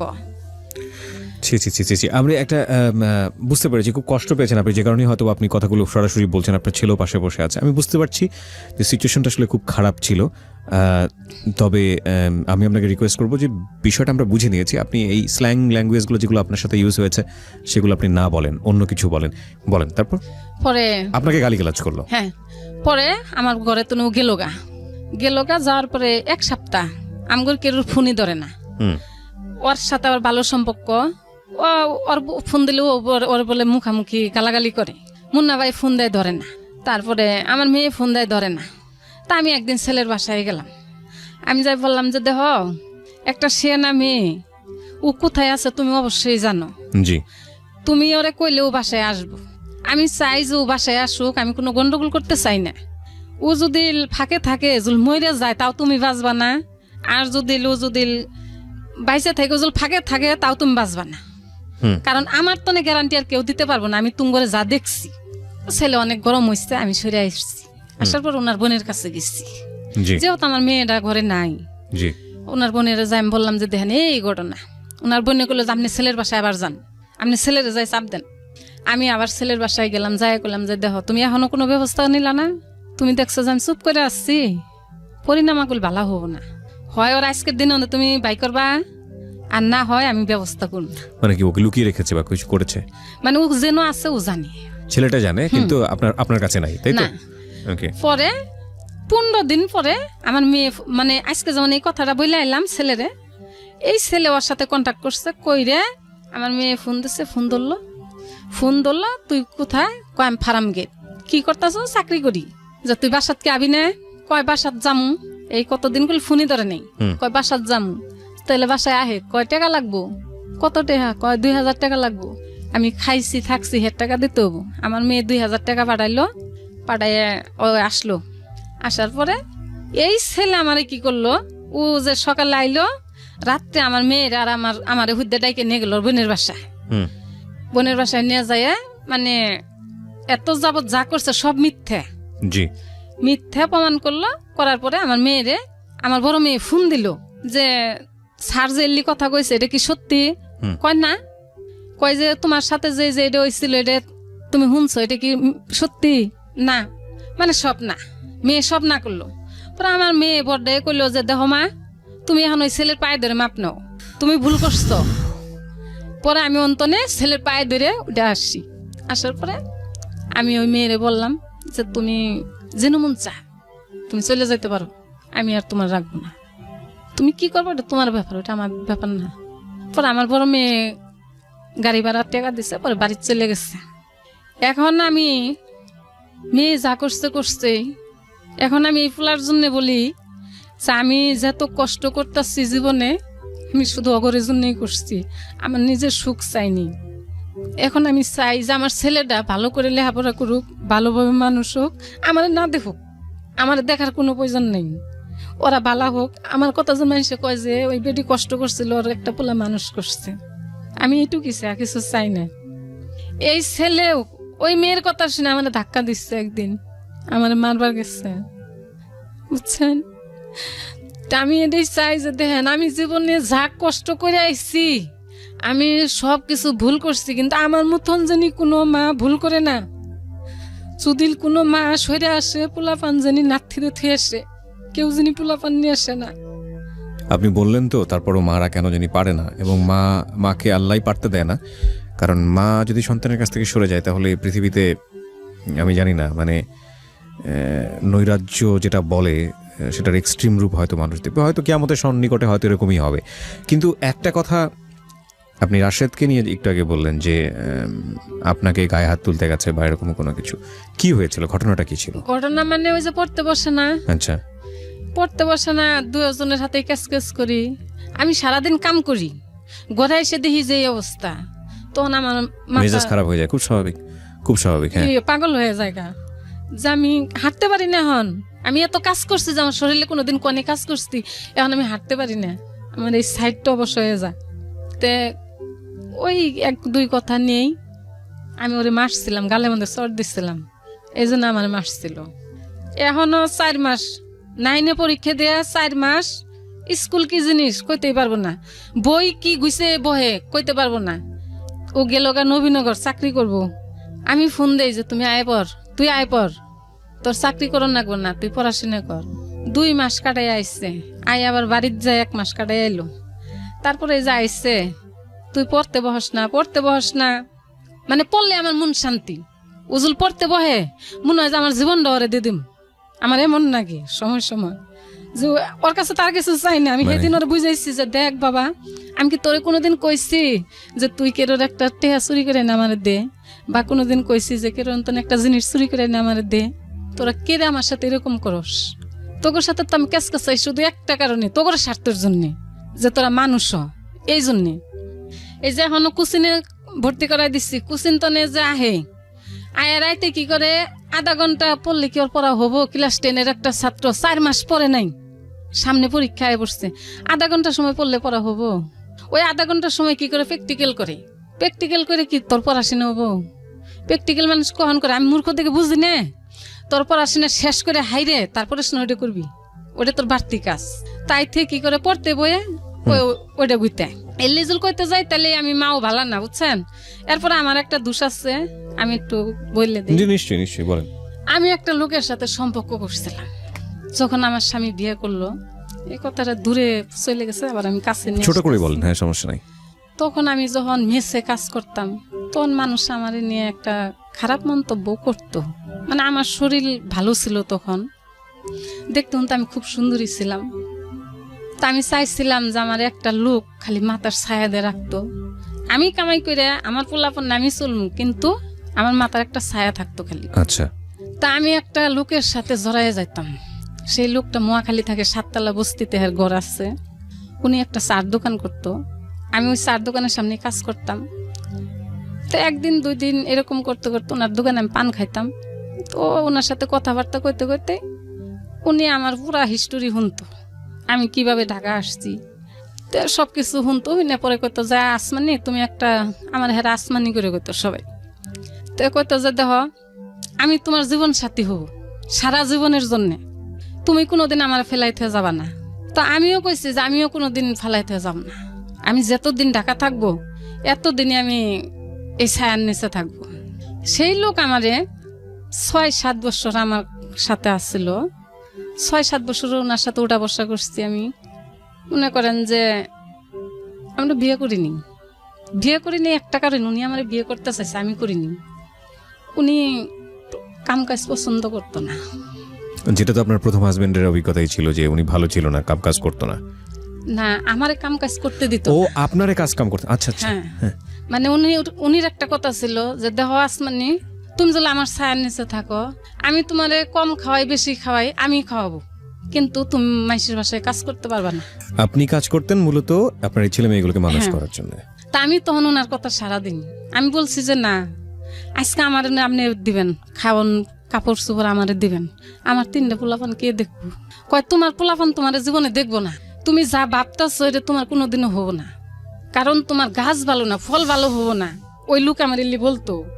তে উনি আগে তো এরা আসছিল না কেউ, উনি আমার এমনই ভালো জানতো যে আমি হাইটে গেলে উনি ব্যথা পাইতো, উনি আমার এমন ভালো জানতো।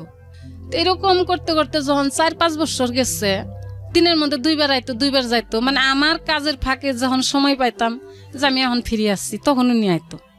তো এরকম করতে করতে যখন 4-5 বছর কাটে গেল গা, যাওয়ার পরে এগরেই 2 ভাই বোনের আমি আইনা ঢাকা ভর্তি করাইছিলাম। এর আগেই এই এক গুইদের তো নেই শয়তান, এই আজকের শয়তান না, এই সুরত তো নেই, মানে একই সিস্টেমের লোক, পরিবর্তন হয়নি আজ পর্যন্ত। তো তখন এই ছেলে মেয়ে আইনা যখন ভর্তি করাইলাম, তখন যে উনি আইতো, উনি আমার মাঝে মাঝে খুব জ্বালা যন্ত্রণা করতো। কি জ্বালা যন্ত্রণা, ওই কাজে গেতাম যে উনার ওইটা সহ্য হইতো না। উনির একটা কথাই ছিল যে আমি তো তোমার টাকা পয়সা খাম না, তো তুমি কামাই করে কারে খাওয়াবা? তুমি সুখ চাও, আমিও সুখ চাই, তুমি বাইরে যাইতে পারবা না, কামে তোমার যাওয়া যাব না। তোমার পোলাপান আগে ছোট আছিল, এখন বড় হয়েছে, তোমার আর এলি করো না। কিন্তু আমি এটা মাইনে নিতে পারিনি কোনোদিন, এবং সে পড়নে আপনার সম্পর্কটা নষ্ট হয়ে গেছে। আমি গল্পের একটা শেষের দিকে চলে আসতে চাই, এবং আপনি নিজেও শেষের দিকে চলে আসছেন। গল্পের শেষটা হচ্ছে রাশেদকে নিয়ে। রাশেদ, তুমি তো আজকে পুরো গল্পটা শুনলা তোমার মায়ের কাছ থেকে, তোমার কি বলার আছে? মানে তুমি শোনার পরে তোমার অনুভূতিটা কি? তুমি তো এখন অনেক বড়, 17 বছর বয়স, 18 বছর বয়স। তোমার মা যেগুলো বলেছে সেগুলো নিয়ে যদি তোমার কিছু বলার থাকে, তোমার যদি মনে হয় যে না মা যেটা বলেছে সেটা ঠিক বলে নাই, আমার সাথে ঠিক মতো আচরণ করে না, তুমি সেটা বলতে পারো, কোনো সমস্যা নেই। তোমারও বলার রাইট আছে, কারণ তোমার জায়গা থেকে তুমিও অনেক কিছু চাও হয়তো বা, সেটা তুমি